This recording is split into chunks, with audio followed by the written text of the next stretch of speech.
Hola, ¿qué tal, queridos amigos del curso de electrónica de potencia? Hoy vamos a ver la segunda parte de nuestro curso de rectificadores. Vamos a empezar ahora a hablar del rectificador de onda completa.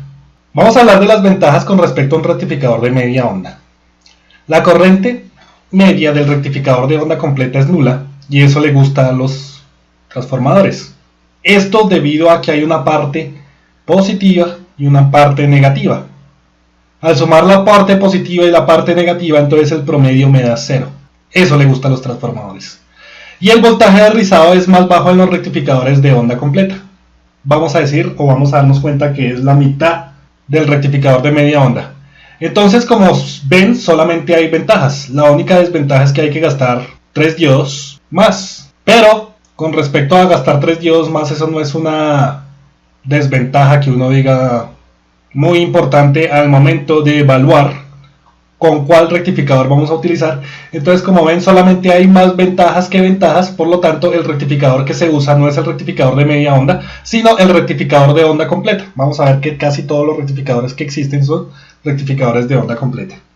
Entonces, aquí vemos el rectificador de onda completa para una carga resistiva, compuesto de un puente de diodos. Esta configuración que apunta el láser es un puente de diodos. Lo podemos redibujar ese circuito de esta manera para verlo más claro. Entonces, ¿qué pasa? Inicialmente la corriente puede viajar en este sentido, en el sentido en que el voltaje, como es una corriente alterna, V sub S, va a haber un momento en que sea positivo y va a haber un momento en que sea negativo. Entonces, cuando la corriente viaja en el sentido donde está la flecha, va a poner un más acá. Eso quiere decir que el diodo de 4 no conduce, pero el diodo de 1 conduce. Entonces por ahí va a pasar la corriente a la carga. Pasa una corriente positiva. Como saben, el positivo quedó acá, el negativo entonces queda aquí donde está dibujado. Y pone un negativo al cátodo de este diodo de 2. Y entonces este voltaje es más positivo, por tanto el diodo 2 conduce y se devuelve la corriente en este sentido. Ese es el funcionamiento cuando está positivo. Ahora veamos el funcionamiento cuando está negativo. Cuando está negativo, entonces la corriente empieza a circular de la siguiente manera, poniendo un positivo acá. Entonces quiere decir que el diodo de 2 no conduce y la corriente entonces sigue. El diodo de 3 sí conduce, conducirá por acá de esta manera, y poniendo un negativo al cátodo del diodo de 4. Como este es más positivo, el diodo de 4 conduce y sigue la corriente ahí, como les estoy diciendo. Entonces vean que la corriente I sub 0, la corriente de carga, siempre es positiva, siempre es positiva. Eso, digamos, es una ventaja para nosotros, siempre es positiva, nunca es negativa. Entonces estamos diciendo que ahí está rectificando de la manera correcta por medio de este puente de diodos. Ese es, digamos, el funcionamiento del puente. Vamos a ver que existe otro tipo de rectificador de onda completa con un transformador con tap central. Entonces los transformadores, o la teoría de transformadores dice que si la corriente entra por el punto, en este caso vean que cuando el voltaje es positivo, la corriente va a seguir esta dirección entrando por el punto, entonces la corriente sale por el punto, haciendo que el diodo de 1 conduzca de esta manera. ¿Sí? Aquí la corriente va a ser así, pero entonces la corriente no puede circular en ese sentido por el diodo de 2, ¿no? Recuerden que un diodo hace circular la corriente en un solo sentido. Entonces este diodo 2 no conduciría en ese sentido. Ahora, veamos cuando el voltaje es negativo. Cuando el voltaje es negativo, entonces la corriente circula así. La corriente entra por el lado que no tiene punto. Cuando eso pasa, entonces la corriente en el transformador secundario sale por donde no hay punto, es decir, sale por donde estoy dibujando. Entonces entra a conducción el diodo 2, haciendo otra vez que aparezca una corriente positiva en la carga. Ya saben que por acá no podría circular corriente, entonces este diodo 1 no conduciría. Ese es, digamos, el funcionamiento, que hace exactamente lo mismo, con un puente de diodos o con 2 diodos y un tap central para la rectificación. Esas son las dos formas de rectificador que nosotros tenemos. En este caso pues necesitamos de un transformador que tenga tap central para poder rectificar. Entonces, la tensión en una carga resistiva para el rectificador en puente de la figura y también para el rectificador con transformador con tap central se expresa de la siguiente manera. Entonces vamos a decir que es Bm seno de omega t si omega t está entre 0 y pi, o menos Bm seno de omega t si está omega t entre pi y 2pi. Eso es lo mismo que decir que el voltaje de salida es igual al valor absoluto del voltaje máximo seno de omega t. Es lo mismo. Esa es, digamos, la misma explicación. Eso de la siguiente manera, y como vemos la forma de onda, ¿no? Vemos la forma de onda, la vamos a poder dibujar otra vez acá. Entonces la forma de onda sería de la siguiente manera, como la estoy dibujando ahí. Vean que se repite. Y el periodo de repetición entonces es pi. Entonces en este caso cuando el voltaje es rectificado de onda completa, entonces su periodo pasa de 2pi, pasa a ser pi. Si nosotros queremos encontrar el voltaje de C, de esa manera lo utilizamos con la fórmula que siempre hemos visto. 1 sobre el periodo, la integral desde 0 hasta el periodo de la onda. Haciendo esa integral entonces obtenemos lo que está aquí, 2 veces el voltaje máximo sobre pi. Y si queremos sacar la corriente, entonces dividimos el voltaje sobre la resistencia de la siguiente manera. Queda de esa forma, ¿no? Si quieren pueden pausar el video y tomar sus apuntes. Continuamos y vamos a ver cómo es el filtro de salida si a esa carga inicialmente que tenemos, entonces le introducimos un condensador para que de alguna manera tengamos la salida que estamos viendo aquí. La salida es una señal un poco más DC, pero tiene algo conocido como rizado. Ese rizado lo vamos a determinar o le vamos a representar por algo conocido como delta del voltaje de salida, la variación del voltaje de salida. Entonces vamos a apuntarlo aquí con el láser, un voltaje θ en el momento en que un par de diodos deja de conducir, y un voltaje pi más alfa, y como el voltaje es repetitivo, vamos a llamar que ese pi más alfa pues puede ser el mismo alfa, pi más alfa igual a alfa. Recordemos, pi más alfa igual a alfa, por ser un voltaje repetitivo, Entonces aquí tenemos pi más alfa, o como ya les dije, igual a alfa. Ese alfa, ese ángulo alfa, es, aquí lo estamos viendo, alfa, ahí donde está apuntado, es el momento en el cual los diodos de nuevo vuelven a conducir. Entonces vamos a ver que esos diodos van a conducir, y los voy a subrayar acá, solamente van a conducir este pedazo de tiempo los diodos, ¿no? Un par de diodos conducen solamente ese pedacito de tiempo. En ese pedacito de tiempo es donde él tiene que entregarle toda la corriente de la carga, solamente en ese instante. ¿Sí? Eso quiere decir que va a aparecer unos picos de corriente, ¿sí? Solamente en este instante. Vamos a ver que entonces la corriente, en este caso, bueno, la corriente es negativa, pero entonces van a aparecer unos picos de corriente, para que sepan. Entonces la corriente se va a distorsionar. Eso es vamos a acordar, lo que le estoy dibujando aquí es la corriente que entrega la fuente, ¿no? Esta fuente. Esa fuente entrega esa corriente. Entonces es una corriente distorsionada. Entonces vamos a recordar también que si el condensador tiene un valor grande, entonces el valor θ va a ser casi igual a alfa. Entonces, entre más grande el condensador, más grande es el pico de corriente. Eso es una de las características de este filtro de salida con condensador. Vamos a darle una fórmula matemática a estas ondas que estamos viendo acá. Entonces, observemos otra vez el dibujo. Lo tenemos aquí. Vamos a decir que cuando un par de diodos conducen, entonces lo que habíamos visto antes. El voltaje de salida es el voltaje máximo seno de omega t en su valor absoluto. Es el valor absoluto de eso. O sea, no tenemos voltajes negativos, sino valores absolutos de ese voltaje. Entonces es lo que estamos viendo aquí pintado en rojo. Y hay un momento en que él se empieza a descargar, el condensador. Cuando deja de conducir los diodos, el condensador se empieza a descargar mediante la resistencia, ¿no? Entonces se empieza a descargar. ¿Desde qué punto se empieza a descargar? Desde el punto teta. Entonces vemos que este punto que estoy retiñendo con fuerza, ese punto es el voltaje máximo seno de teta. Ahí se empieza a descargar. Entonces, ¿cómo se empieza a descargar?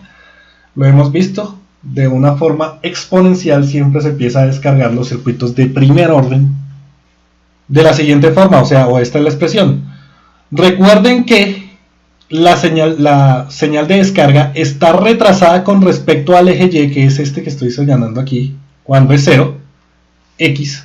Con respecto al eje Y se está retrasando una cantidad igual a teta. Entonces, por eso aquí le restamos teta en la ecuación inicial.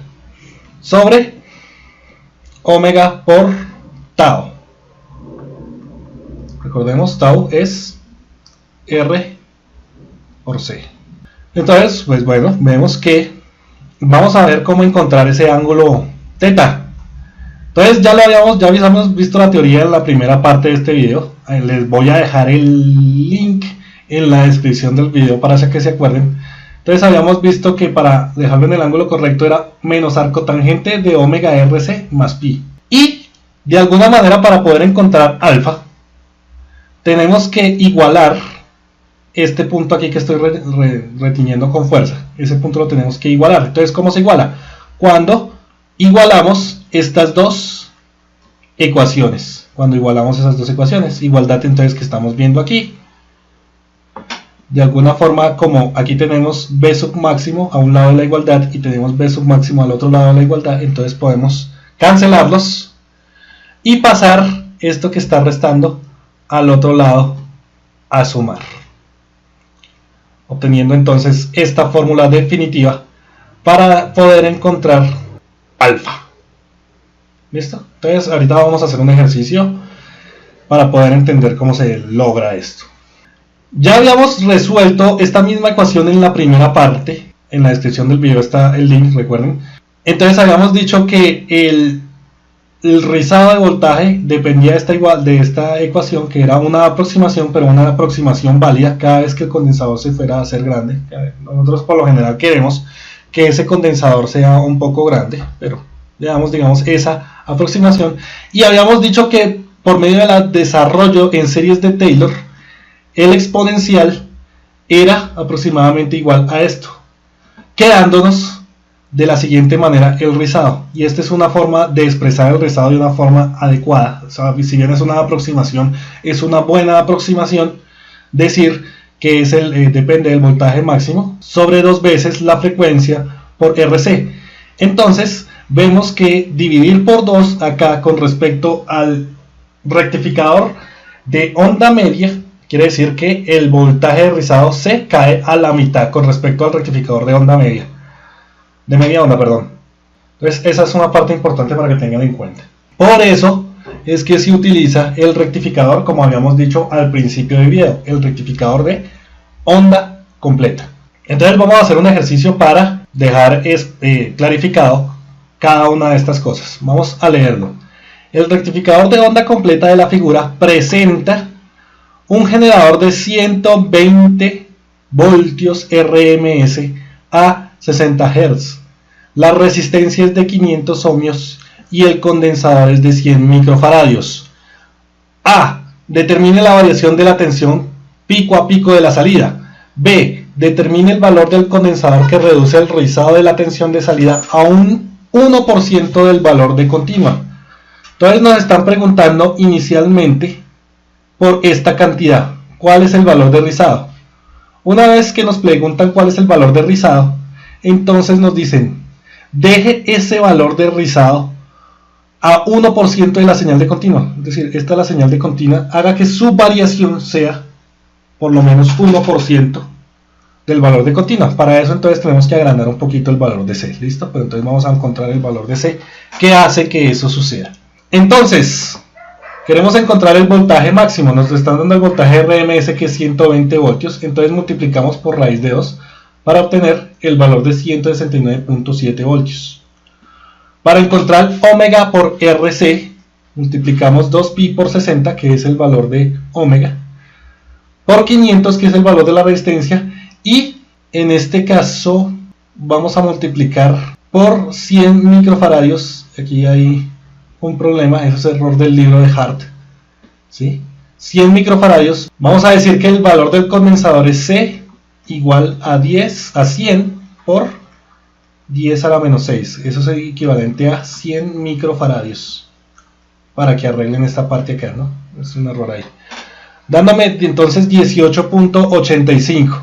El ángulo θ lo encontramos, espero que hayan sacado sus apuntes, recuerden cuánto era el valor de θ, que era menos arcotangente de omega por RC más pi, entonces me da 1.62 radianes, y si yo quiero pasar de radianes a grados me da 93 grados, y 93 grados está muy cerquita de el valor que está aquí, este ángulo es 90, entonces está muy cerquita de 90, entonces ahí tenemos nuestra aproximación, que cuando tenemos un condensador muy grande, entonces el ángulo θ es aproximadamente igual a 90 grados. En este caso, pues esos grados nos dieron 93. Bueno, y el ángulo alfa viene dado por esta ecuación. Esta ecuación no es posible resolver por métodos algebraicos, entonces nos toca hacerlo por medio de la solución numérica. Les había prometido en el video anterior que lo íbamos a hacer por medio de la página Wolfram Alpha, entonces eso es lo que vamos a hacer ahora. Entonces, amigos, aquí estamos en la página, véanla bien, wolframalpha.com, página demasiado interesante para que hagan cálculos de muchas cosas importantes de ingeniería y ciencia y tecnología, economía y demás. En nuestro caso, entonces vamos a utilizarla para hacer análisis numérico, entonces ponemos aquí numerical analysis, le damos enter. Vamos a utilizar numerical analysis como a general topic, entonces denle clic aquí en a general topic. Vamos a ir al análisis numérico, encontrando las raíces, resolviendo una ecuación que está igualada a 0. Entonces le damos clic aquí, y yo ya había copiado la función, la voy a pegar acá, es esta. Recuerden poner de manera adecuada, aquí estamos viendo también la foto para que no nos perdamos, obsérvenla. Recuerden poner de manera adecuada los paréntesis, vamos a decir que EXP, aquí donde está el cursor del mouse, es el exponente. Para poner pi vamos a ponerlo pi con letras, donde tenemos alfa lo reemplazamos por la x, que queden bien las ecuaciones, que queden bien los paréntesis, seno de x. Entonces le damos clic en enter, listo. Entonces vamos a resolver esto, se va a demorar un poco dependiendo de la conexión de cada uno de ustedes.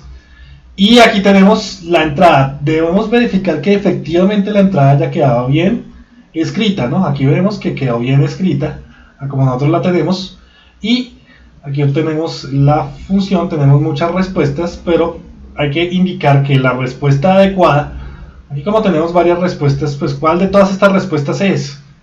Debemos indicar que alfa debe estar entre 0 y pi medios. La única respuesta que está entre 0 y pi medios es esta de acá, que coincide con la que nos ha dado el libro. Una vez encontrado el ángulo alfa, ya podemos encontrar la tensión de rizado. Recuerden que la tensión de rizado se da desde el voltaje máximo hasta el voltaje, este es el voltaje máximo, y este es el voltaje máximo seno de alfa. Entonces la diferencia entre los dos es el voltaje de rizado, o sea que estamos observando acá la diferencia entre ambos, que nos da en este caso 169.7, 1 menos seno de 1.06. Recuerden poner esto en radianes, nunca en grados, es mejor siempre tenerlo así. Poner la calculadora donde dice R de radianes, me da 22 voltios. Ese es la tensión de rizado. Entonces nosotros podemos sacar si 170, más o menos, ¿no? Aproximadamente 169 es el 100%, entonces 22 voltios, ¿cuánto es? Así se puede sacar el porcentaje de rizado.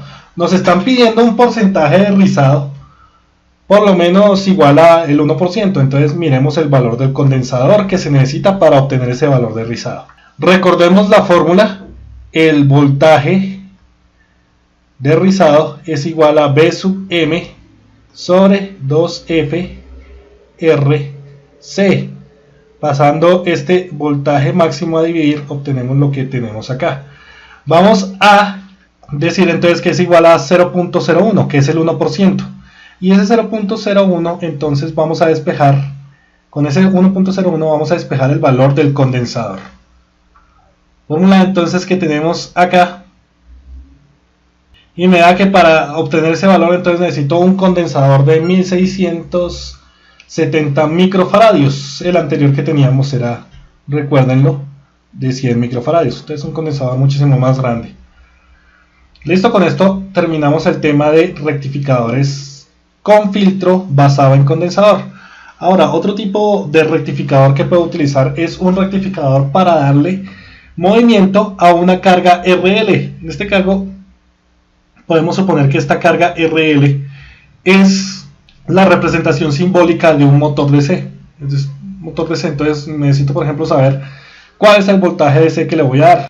Es importante conocer que este tipo de circuitos es mejor que el rectificador de media onda, porque estas son las formas de onda. El rectificador, el voltaje de salida es tal cual el de un rectificador.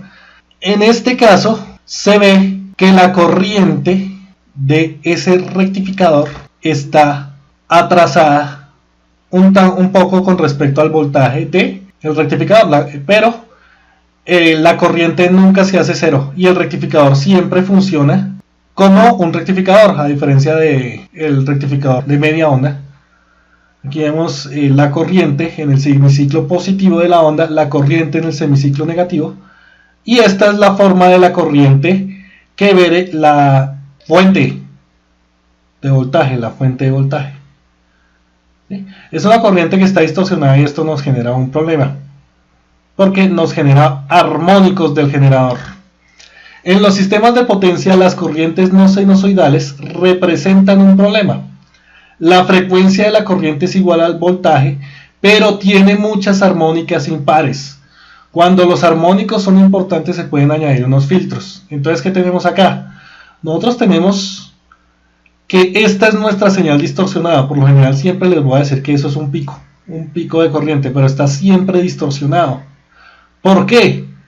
Porque es la suma. La onda distorsionada es la suma de una señal fundamental de corriente más una señal un poquito más pequeña, pero que es la tercera parte, es la frecuencia multiplicada por 3. O sea, aquí damos 3 vueltas. Esta es la tercera armónica. Si sumamos las dos, nos da esta que tenemos acá. Es una onda de alguna forma distorsionada.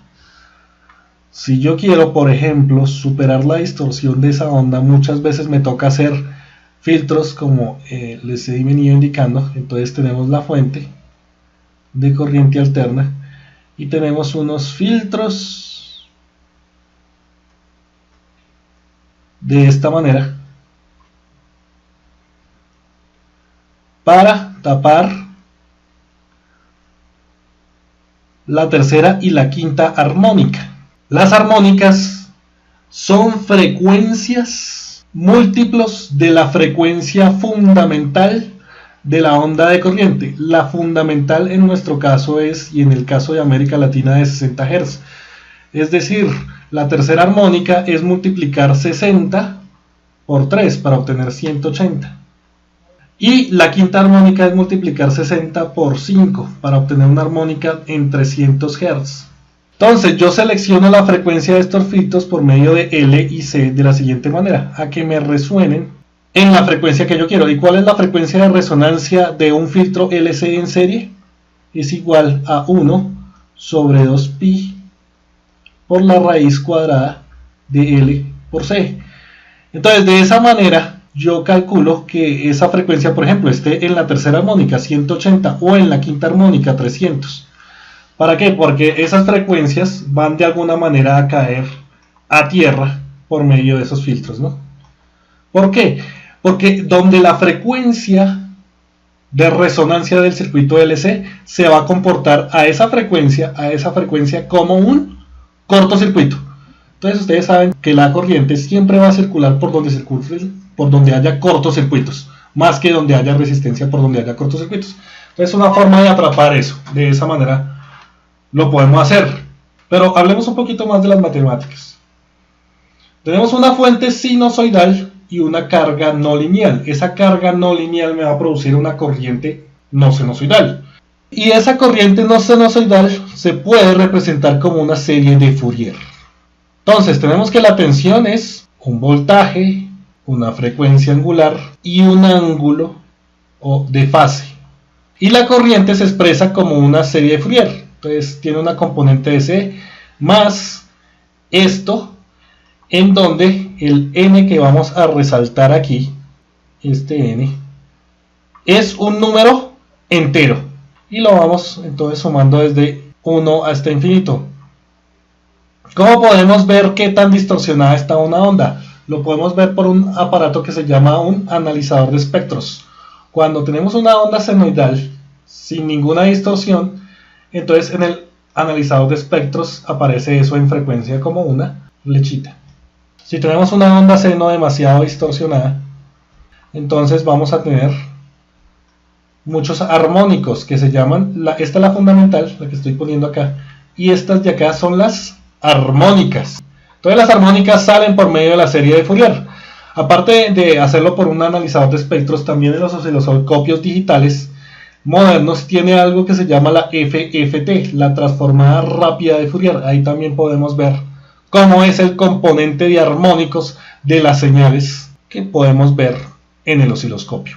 Entonces, la potencia media se calcula de acuerdo a la siguiente ecuación. Entonces hay que multiplicar cada voltaje por cada corriente en su respectiva frecuencia. Entonces, multiplicamos el voltaje de 60 Hz por la corriente de 60 Hz.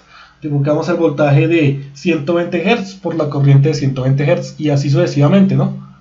La sumatoria es hasta infinito. Pero entonces, ¿qué pasa? Como la señal de voltaje es pura sinusoidal, entonces no tiene componente de C. Este término se hace cero.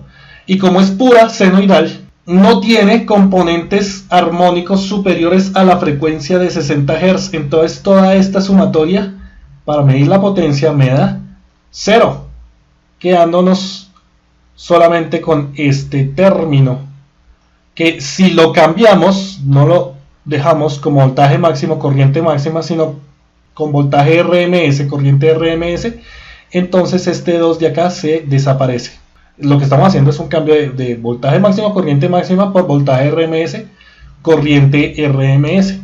Bueno, vamos a mirar entonces cuál es el factor de potencia, que lo dejamos expresados como la potencia media sobre la potencia aparente. Entonces, la potencia media es esta, y la potencia aparente no es otra cosa que el voltaje RMS de la fuente por la corriente RMS que sale de la fuente. Nosotros acabamos de dejar expresado la función de potencia media como la que está en la flechita, y la RMS será la que está acá. Cancelando los voltajes, entonces obtenemos lo que está acá.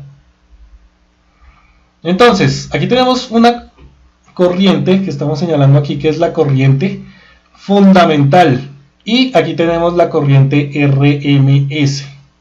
Pero entonces la corriente RMS puede aumentar porque aumenta de alguna manera la corriente RMS de sus armónicas, haciendo que el factor de potencia se vuelva peor. Entre otras cosas, el factor de potencia también depende de el coseno del ángulo del voltaje menos el ángulo de la corriente, como en los circuitos lineales que alguna vez ya hemos estudiado. Si algo, entonces revisemos el video de la potencia en circuitos de AC. Ahí les dejo el link en la descripción del video. Entonces la corriente RMS se calcula de la siguiente manera, ¿no? Es esta la fórmula, lo que me hace que como tiene demasiadas armónicas que las estamos viendo en esta sumatoria, pues de alguna manera se me va a aumentar por cada armónica de más que tenga y la fuerza de esas armónicas. Hay que recordar entonces que cuando hay un condensador grande, la corriente pico hará esto de esta manera.